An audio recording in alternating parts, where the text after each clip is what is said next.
Bom, pessoal, vamos aqui para a nossa última aula desse módulo de Sociologia Jurídica, né? Encerrando, assim, o nosso módulo básico desse curso de Filosofia do Direito e Sociologia Jurídica, tá? O último tema que eu vou abordar com vocês envolve conflitos jurídicos, conflitos sociais e mecanismos de resolução de conflitos, tá? Que é um tema que também é objeto do edital do Conselho Nacional de Justiça para o concurso da magistratura, mas que tem também influência em outros concursos, tudo bem? Esse é um tema que estou abordando ele no contexto da sociologia jurídica, mas é um tema que está muito mais afeito à questão do direito processual civil, tudo bem?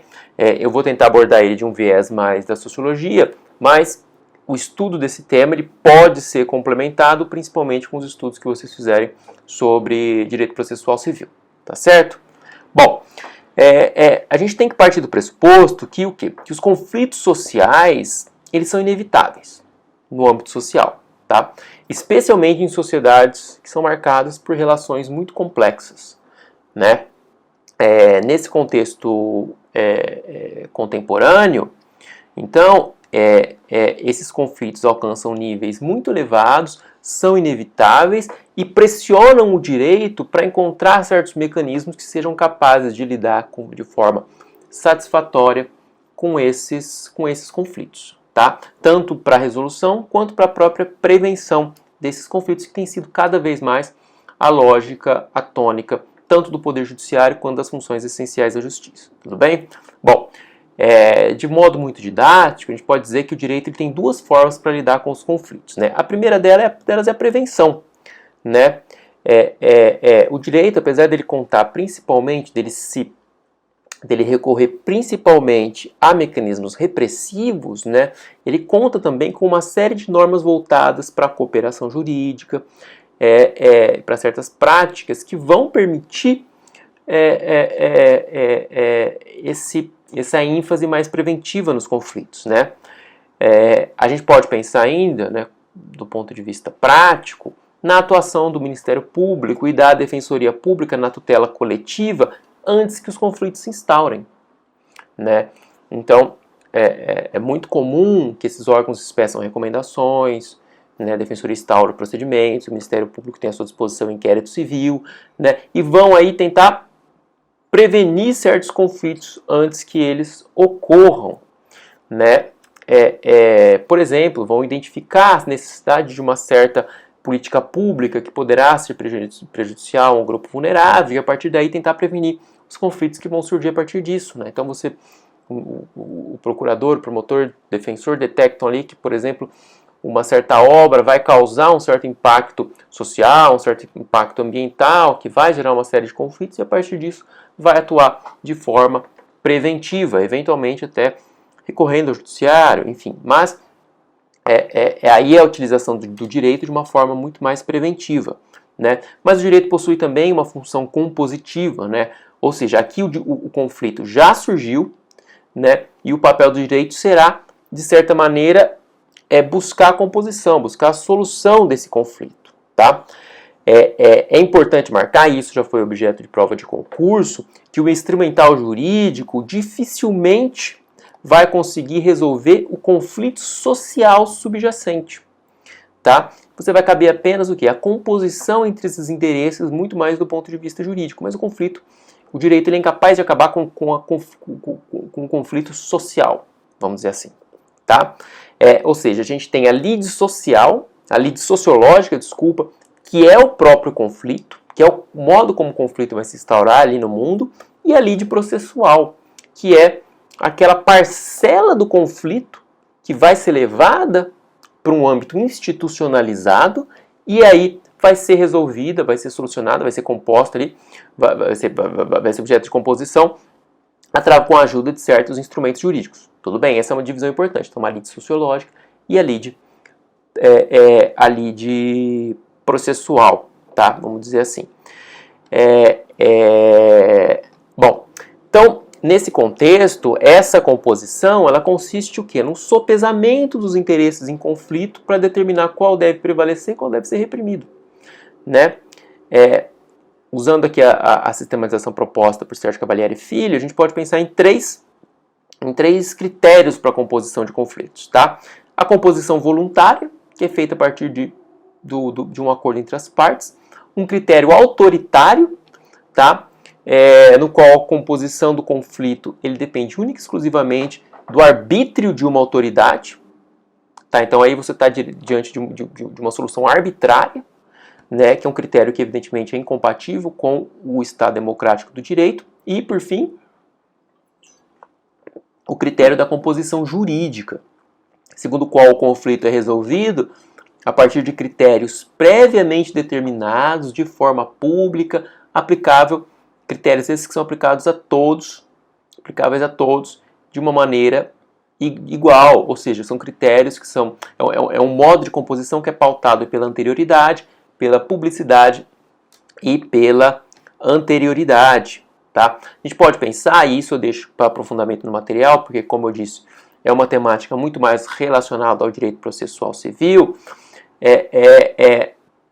também uma distinção que envolve métodos consensuais de forma autocompositiva, métodos adversariais, né, que envolvem uma forma heterocompositiva, ou seja, uma composição que é feita de fora para dentro, né, etc. Tá bom? Assim, são essas 2 distinções que eu acho que vale a pena vocês se aprofundarem, mas, como eu disse, muito mais típica aí do processo civil. Os instrumentos que permitem a solução de conflitos, em especial do modelo consensual, são a conciliação, a mediação, né, e, de novo, são temas que são muito mais típicos do direito processual civil, especialmente no contexto do Código de Processo Civil de 2015, né, que aprofunda aí, né, coloca aí a conciliação como uma etapa fundamental e tudo mais, né. Também são típicos dos juizados especiais cíveis, né. O que eu acho importante ressaltar aqui, né, no contexto da sociologia, é que esses métodos eles buscam o consenso, mesmo que dentro do poder judiciário. Então eles possuem um potencial de pacificação social muito maior, né? Porque eles permitem uma solução dialógica, né? Ou seja, uma solução que é pautada não pela vontade do juiz, né? Ou algo do tipo, mas sim a partir do diálogo e da composição com as partes envolvidas, né? Isso leva, de novo, né, a uma pacificação social mais elevada. Ainda que você não consiga, eventualmente, resolver aquela lide sociológica colocada, esse modelo dialógico seguramente vai levar a uma pacificação muito maior para essa lide, tá certo? E o que vale a pena ressaltar é que isso não se dá só no Poder Judiciário, tá? A Defensoria Pública, por exemplo, se vocês forem olhar a Lei Complementar 80, ela tem que prioritariamente buscar a solução dos conflitos de forma extrajudicial. Tá? O Ministério Público é a mesma coisa, né? Tem diversos instrumentos, conta com diversos instrumentos importantes para a solução extrajudicial dos conflitos, e a própria Advocacia Pública tem cada vez mais recorrido ao modelo de solução extrajudicial dos conflitos. Tá?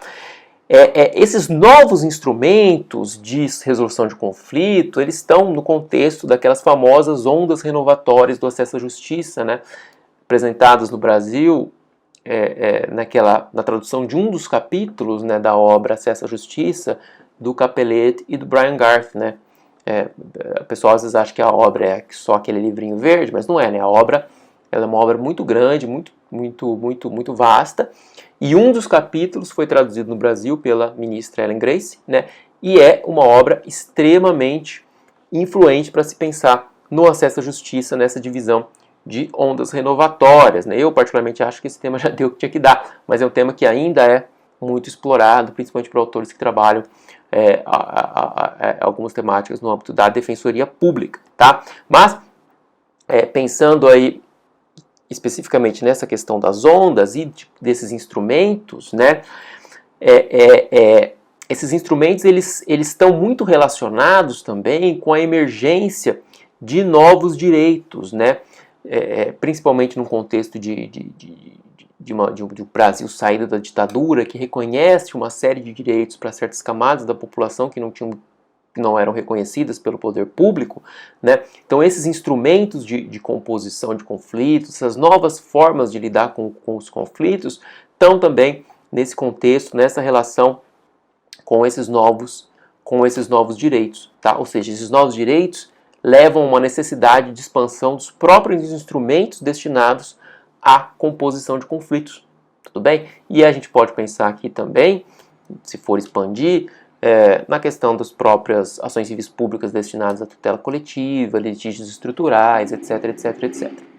Tá bom?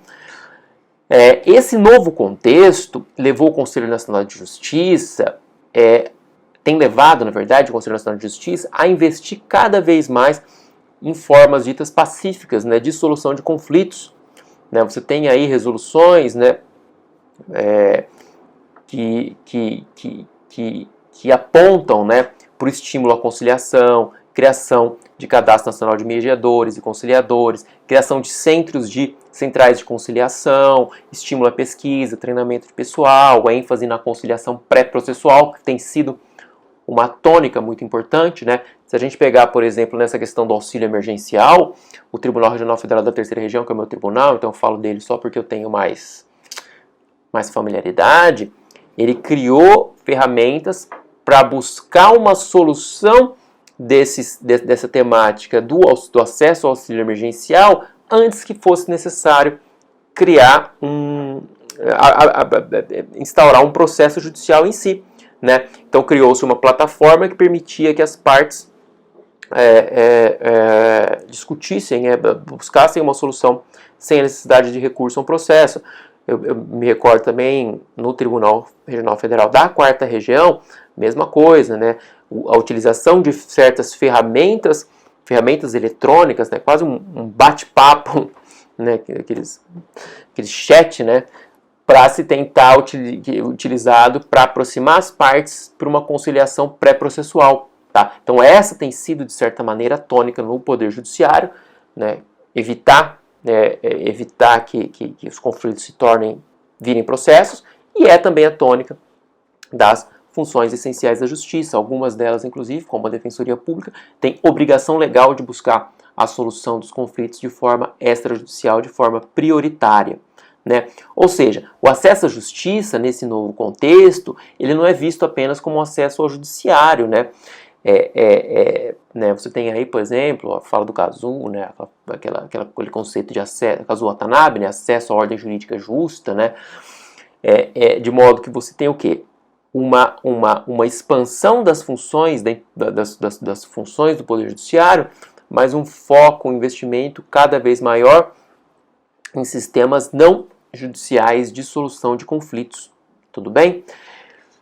E, para encerrar, eu acho interessante registrar a crítica que é feita pelo professor José Eduardo Faria, né, naquela obra Direito e Conjuntura, né, que já foi cobrada em provas de defensoria pública, no qual ele aponta essa fuga do Poder Judiciário, não só por esse viés otimista, né, de você estar buscando buscar aí alguns meios alternativos de solução de conflitos, né? Mas também por uma incapacidade do direito tradicional dar conta de certas relações sociais e econômicas muito mais complexas no mundo contemporâneo, né? O Faria, ele coloca isso no contexto das novas funções do direito, né? Que estão relacionadas a uma progressiva redução do grau de imperatividade, né? O direito perde a imperatividade, de certa maneira. O direito é cada vez mais deslegalizado, desconstitucionalizado. Né? Você tem muitos temas que são retirados do âmbito do direito, ou ao menos retirados do âmbito da lei e deixados nas mãos, por exemplo, de autoridades administrativas que, em tese, contam com um aparato, um conhecimento técnico melhor para lidar com certas questões mais específicas, né? E você tem também a emergência de novas esferas de poder, né? Você tem aí, por exemplo, no âmbito internacional, de novo, né? Eu falei isso em uma aula passada, questão da Organização Mundial do Comércio, Fundo Monetário Internacional, que vão, de certa maneira, esvaziando o direito local de algumas das suas funções, né? E a gente pode pensar nessa temática também em certos âmbitos de solução de conflitos para temáticas comerciais, enfim, que vão tirar o judiciário da jogada, tá? Então a gente tem o quê? uma ênfase cada vez maior em mecanismos negociais de solução de conflitos, né, que se constituem numa marca dessa tendência de abandono de uma pretensão de uma regulação direta da sociedade, única e exclusivamente pelo direito positivo. Né? O direito positivo perde a centralidade. Tá? Então, você tem uma fuga do Poder Judiciário, não só porque o Poder Judiciário oferece outras alternativas, mas também, em muitos casos, porque o Judiciário não dá conta de determinados conflitos. Né? Eu tenho amigas que advogam, fazem uma advocacia que envolve grandes empresas, enfim, e ela diz que a maior parte dos casos dela são levados para arbitragem, não são levados para o Poder Judiciário. Né? Então você tem aí uma busca uma fuga para a mediação, mas não por os motivos nobres e bonitinhos, como a gente vê estampados por aí, mas muitas vezes porque uma certa dinâmica econômica e social exige essa fuga. Tá? Então, só para trazer para vocês um outro aspecto possível para se pensar essa constante utilização de formas alternativas de solução de conflitos. Tudo bem? Bom, então é isso, gente. Como eu disse, eu acho que esse tema pode ser aprofundado muito mais no direito processual civil. Se vocês acharem que é o caso de aprofundar também para um concurso de magistratura, recomendo que leiam, deixei isso registrado no material, algumas resoluções e principalmente, né, dar uma olhada o que o tribunal para o concurso que você está prestando, né, o que o tribunal tem feito, né, para essa questão, né, tem alguma central de conciliação, tem algum treinamento de mediadores, etc., que isso pode ser uma coisa muito interessante para se mencionar, por exemplo, numa prova escrita ou numa prova oral, né? Então, vocês conhecerem a realidade do tribunal de vocês para essa questão. Mesma coisa se vocês estiverem pensando no concurso de Ministério Público, Defensoria Pública, né? As defensorias públicas, os ministérios públicos também possuem programas muito interessantes destinados à solução de conflitos, mas também levar em conta que existe uma chave crítica de toda essa discussão, tá certo? Bom, gente, com isso eu encerro os módulos básicos desse curso de Filosofia do Direito e Sociologia Jurídica. Tá? Agradeço a todos e todas que se inscreveram no curso, assistiram às aulas. Espero que tenham sido aulas interessantes, que tenham sido temas instigantes, que os temas tenham, que a exposição tenha sido didática o suficiente para ampliar o domínio de vocês nessas questões. Tá? Essa, apesar de ser a última aula do módulo básico, não será a última aula desse curso. Já estou planejando alguns aprofundamentos, considerando concursos que serão divulgados em breve. Tudo bem? Se vocês tiverem alguma sugestão específica sobre algum tema que merece aprofundamento, podem entrar em contato comigo. Então, seguramente, nos veremos novamente após essas aulas. Tá certo? Então, um grande abraço a todos e todas e fico à disposição para discutir, tirar dúvidas e tudo mais.